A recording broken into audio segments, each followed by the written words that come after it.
G'day there guys, it's your Aussie hubby Marky, and welcome back to another episode of r/relationship advice. I do hope you enjoyed today's bloody good stories, and with that said, I want you to sit back, relax, chuck a prawn to the barbie, let's get right into it. Cheers. Entitled siblings are convinced that mum has a secret stash of money. My brother, sister-in-law, sister, and brother-in-law feel as if mum should give them her house and property and move into an old folks' home, or buy them a house. My mom is almost 80. She has all of her faculties about her. She is well educated and very spry. It's mostly my sister and brother causing all the trouble. A few years ago, my stepdad passed. He was a great guy and good to my mum. My older brother and my younger sister are convinced that mum has secret money left to her when stepdad died. At first, they thought that she had cash hidden in the house, so they'd visit her, and one would keep her busy while the other one would snoop. Then they convinced themselves that she had a secret bank account somewhere. No, she doesn't. I do most of her banking and set up her accounts for autopay. She owns her house free and clear. After Dad died, I orchestrated a GoFundMe to get her house paid off. We were successful. They do not know that I did this. They were kept out of the loop for fear they would pressure her into giving them some of the money. So they have no idea how she paid her house off, only that she had paid it off. They really ramped up the pressure after she paid off the house. Now they are convinced more than ever that she has a secret stash of money. Then we told them about the GoFundMe for her house, hoping they would back off mum. But they lost it. They wanted an accounting of the money, and they wanted anything that was in that account turned over to them, threatening to take me to court for elder financial abuse. Now she only has to pay the monthly bills. I set up her autopay, so I know exactly how much money she has. Enough to live on, but not to have any fun. So I pay her water and cell phone bills for her. I transfer the money to her account every month. They have each told her that she needs to give them money for a down payment on a house since she refuses to give up her home of 35 years. If she won't give them any money, then give up an acre to them each. How are they entitled to her money? She receives less than $4,000 a month to live on. I cannot convince them that she doesn't have a secret bank account. The thing that they do not understand is that he is not our bio father and he didn't raise us. They married when we were all out of the house. No matter how many times I point this out, they say that it doesn't matter since they called him dad. It's been a few years, but they still bring it up often. Mom called me last night. She was tired and had worked hard today in her high tunnel. Both of them had been calling for the last few weeks, upping the pressure. The last time they brought it up, they talked about splitting her house and property between the two of them, also mentioning her secret bank account. There are 5 siblings altogether, but since the other 3 have houses and careers, are doing better than these 2, they think that they are entitled to her home and property after she passes. What they do not know is that she left her house and 5 acres to an animal rescue/activist group that she is very active in. I know because I am the executor of the will.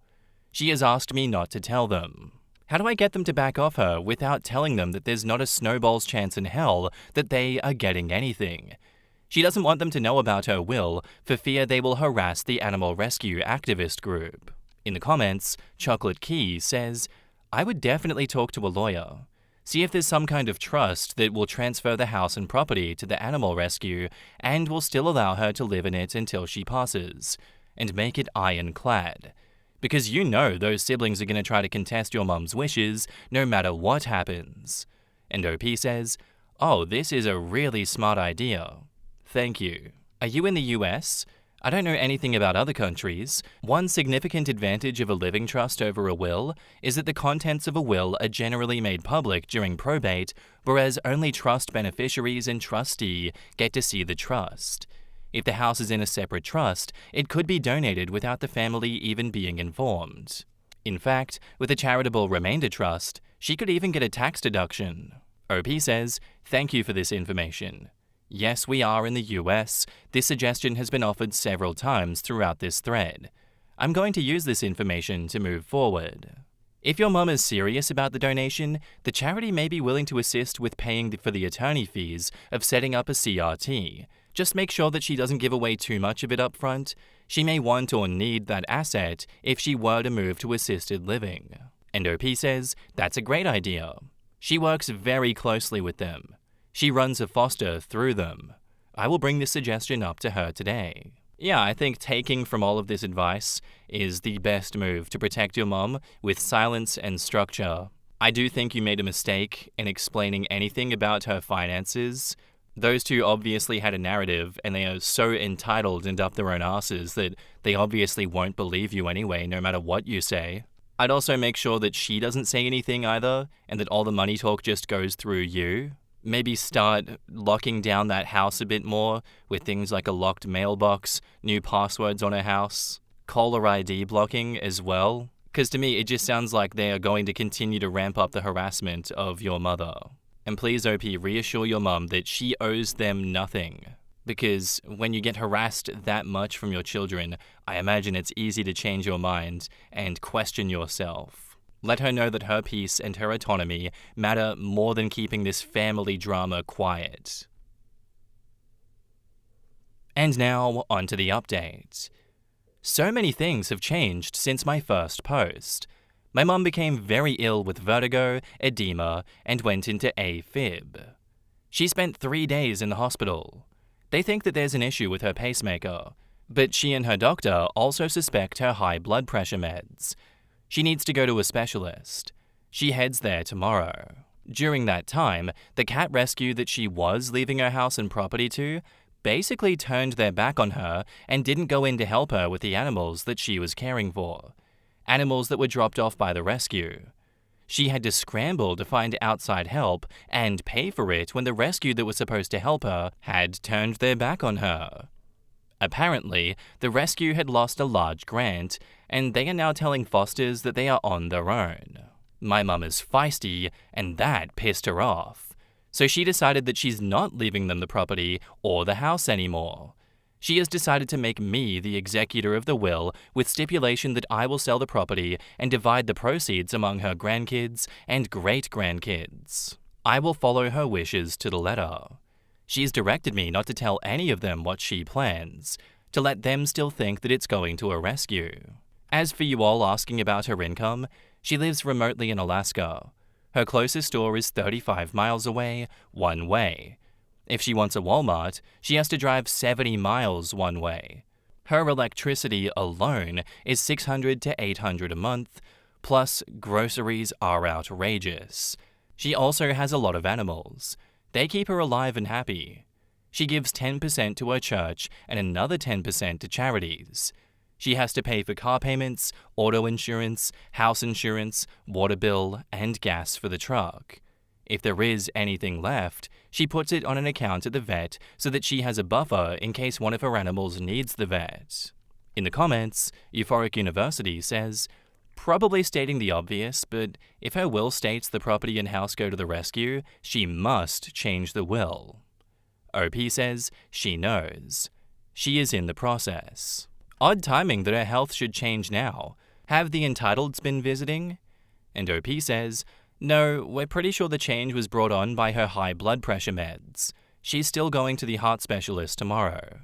If she's struggling for money, then why the donations? OP says her church replaced her French drain, replaced her hot water heater, and bought her a hospital bed. So she firmly believes in tithes. As for the other charity, it's animal rescues. She doesn't always give them money, but she does a lot. Sounds like your mum's got a strong head on her shoulders, and you know what? Good on her for changing the will once that animal rescue pulled that shit. I think you know more than anyone else to keep her wishes sealed tight. Don't let anyone know the change in the will, because we all know what's going to happen if you do that. It's not going to be a good time. I didn't see it much in the comments, but it's always repeated a lot. Start documenting things as well and keeping good records, because I imagine after they've already accused you of elder financial abuse once, they're just going to do it again when it gets closer to her death. Having a solid paper trail ready to shut down any accusations is never a bad idea. Thank you for doing right by your mother, OP. You both sound like absolute angels, and I wish you nothing but the best going forward. Our next post is by user What Even Is My Life 69, and it's titled, Today I fucked up by not realizing I was in a committed relationship while I was being dumped. I was just dumped a couple of hours ago, but it didn't go how I thought it was supposed to go. In my view, I've been seeing this guy for a couple of months casually. Sometimes we see each other 3 or 4 times a week, sometimes once every 2 weeks. We text, but nothing in depth. We hang out, hook up, sometimes spend the night and rinse and repeat. I'm paraphrasing what happened today. He wanted to talk, so I met him for breakfast today at his place. He was very apologetic and sad and said, "This has been great getting to know you, but I don't think this is working out anymore." I basically said, "Okay, do you still want to have breakfast?" In my head, I was like, he's ending the casual relationship. It's fine because we had this talk in the beginning about either of us ending it whenever. He just kept looking at me while we were eating and finally said, "You know, you don't have to hold it in. It's okay to be sad." I was confused, so I said, "Why would I be sad? I enjoyed my time with you. It's ended." He then said, "Well, we were in a relationship, so it's not like ending a hookup." This is where I fucked up. I said, "Yeah, but it was a casual relationship." He said, "What do you mean casual? We've been exclusive for over 3 months now." No, we haven't. We've never had a talk about being exclusive. We literally only ever met up to do fun activities and then hook up.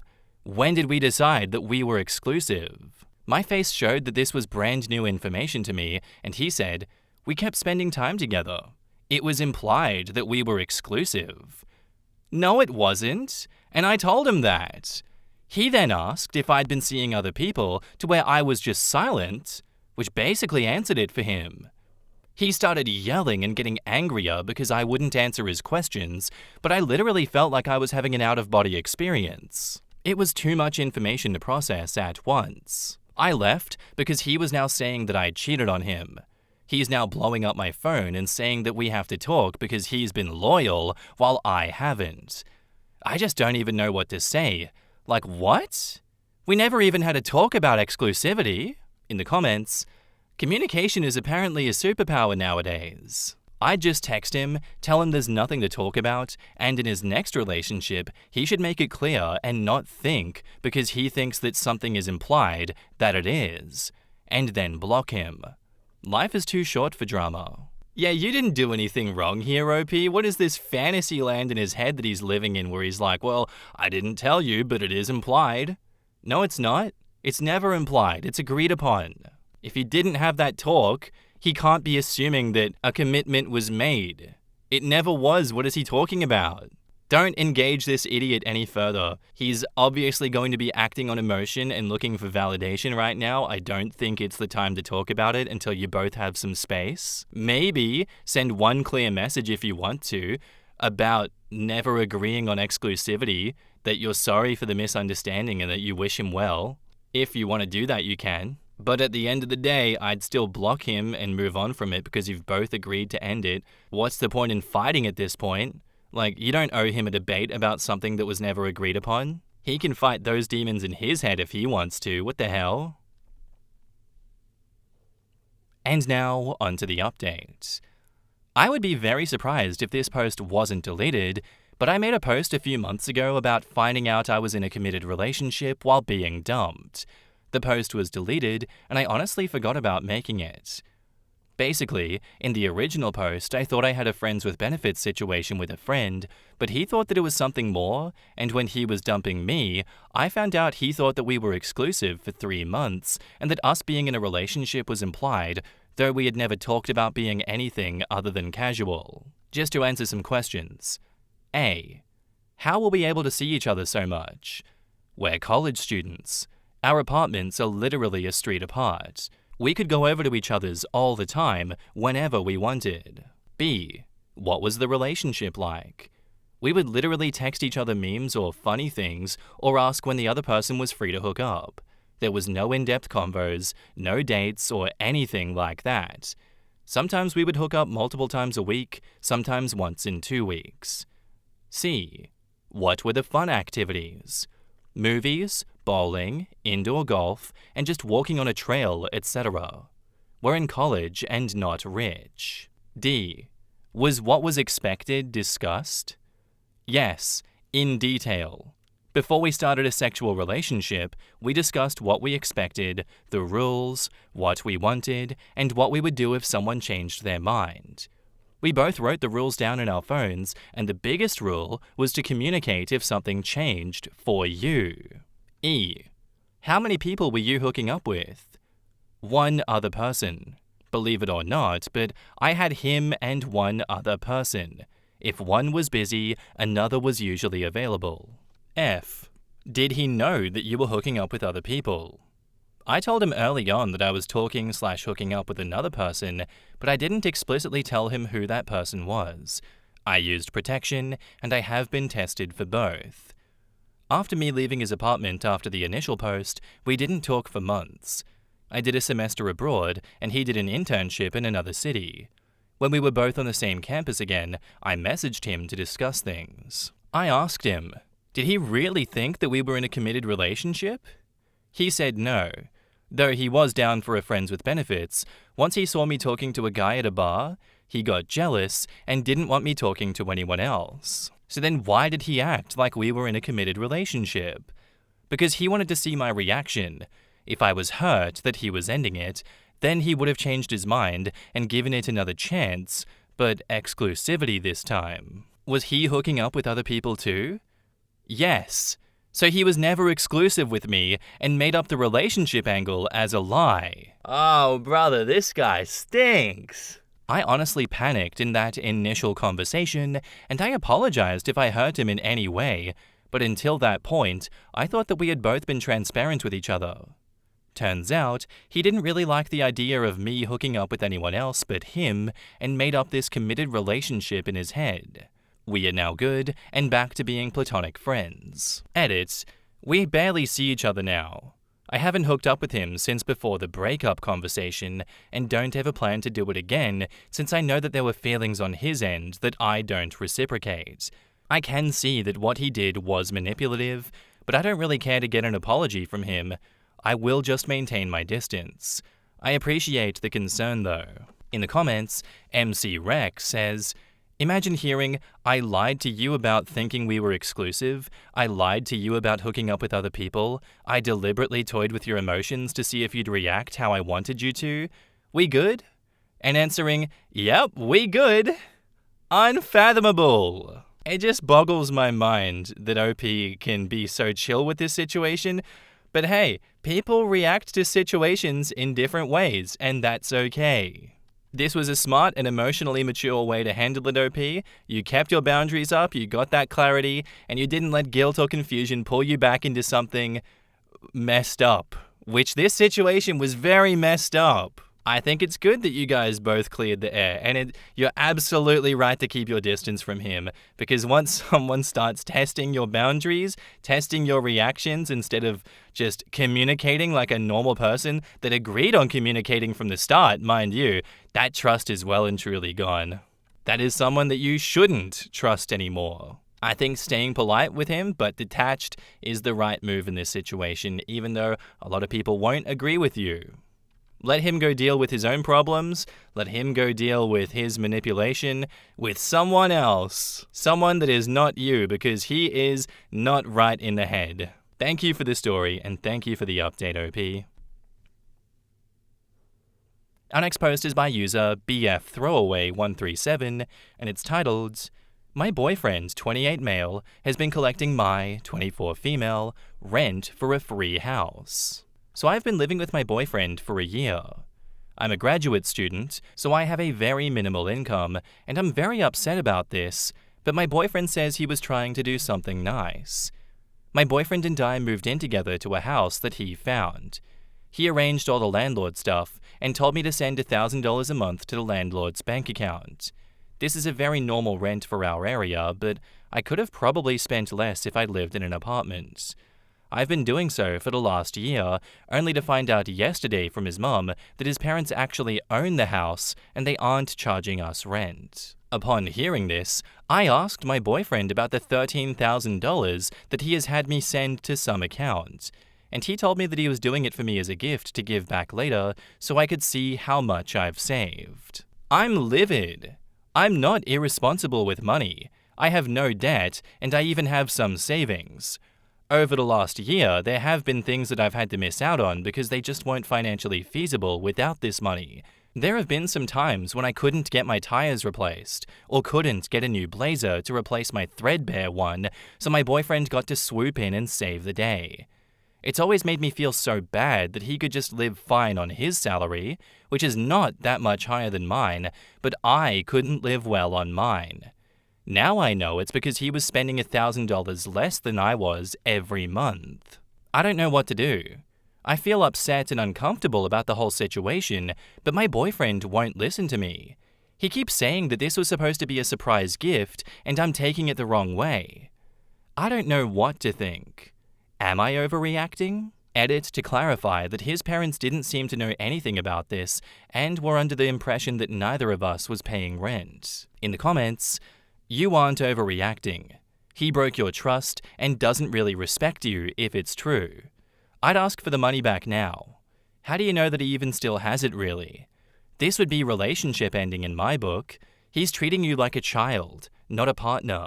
OP says, I asked for it yesterday and he got very angry.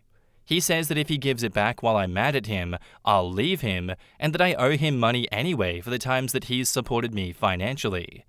I know I should pay him back some of it, but I certainly don't owe him $13,000. More like $1,000. Oh no, honey. There are so many issues here. First of all, what the hell are you doing just trusting your boyfriend to handle your entire living situation? You didn't ever ask to see or sign a lease? You didn't ask to know the total rent or ever want to meet the landlord yourself? You have boundary and independence issues out the wang. That being said, your boyfriend literally stole your money and lied to you. He's manipulative and psycho. Immediately ask for your money back, move out, and break up with him. OP says, I signed a lease and was told that the total rent was $2,000 per month. I didn't sit down and read every single term because I trusted my boyfriend. OP, I just want to say, you're absolutely not overreacting in this situation.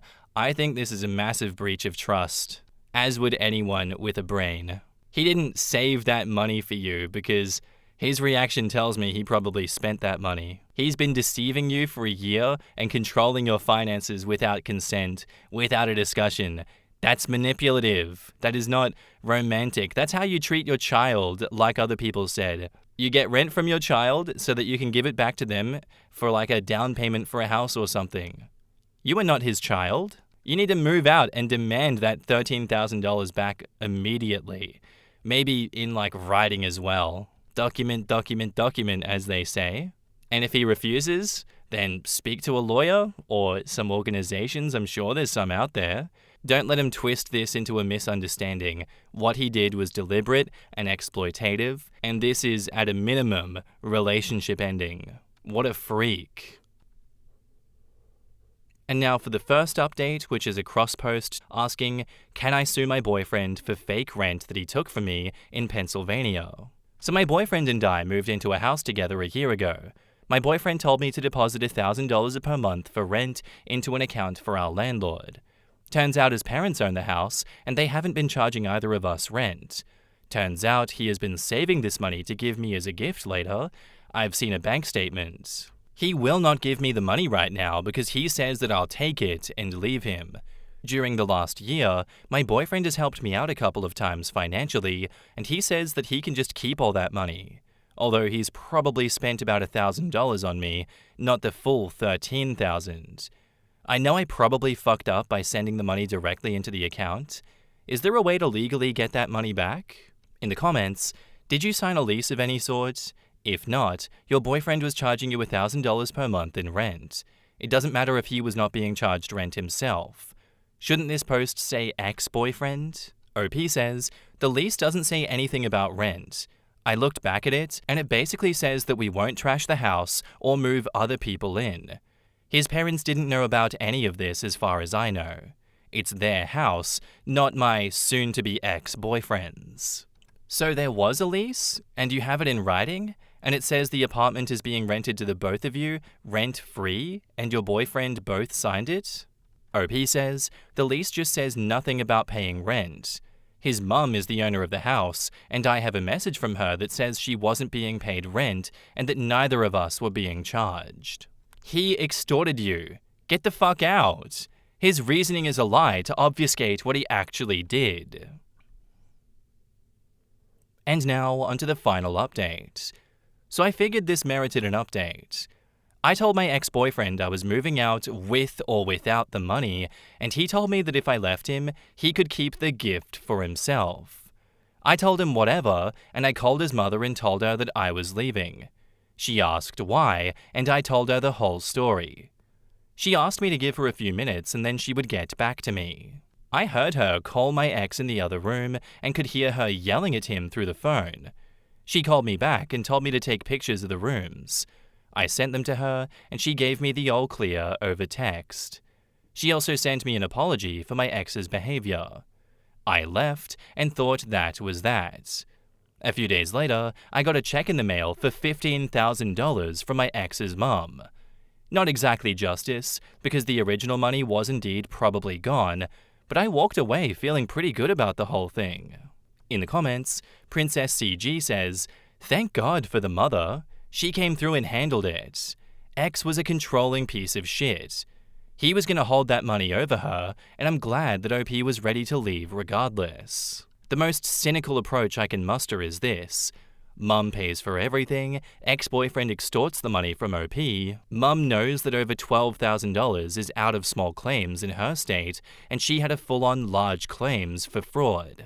Mum rips ex-boyfriend a new one and pays OP back with a little extra as a please don't sue my son because I would be the one paying for his idiotry. That's the best possible outcome that you could have gotten here, OP. You got closure, you got compensation, and a clean exit? That's a win! And I think that his mum handled it the exact way that you'd want someone like her to handle it, which tells you that she saw through his bullshit as well, his manipulation and extortion that he was holding over you. He was controlling you financially and using your own money to prop up his ego because he knew that the relationship was already over, and yet walking away was the smartest thing you could have done. I really feel like this was headed to large claims territory, and she was smart enough to put that fire out before it got too big, personally. Thank you, Mama, for $15K, a clean slate in life, and please block him everywhere. You handled this with much more grace than he deserved. I'm sure there's a lot of people out here that would have done a lot more than what you did, that's for sure. Thanks for the update, thanks for the story. Good luck going forward. Anyway, guys, that's where I'm going to end today's episode. I do hope you enjoyed. If you did, let me know what you thought of it in the comments down below, and I'll see you in the next one. Bye!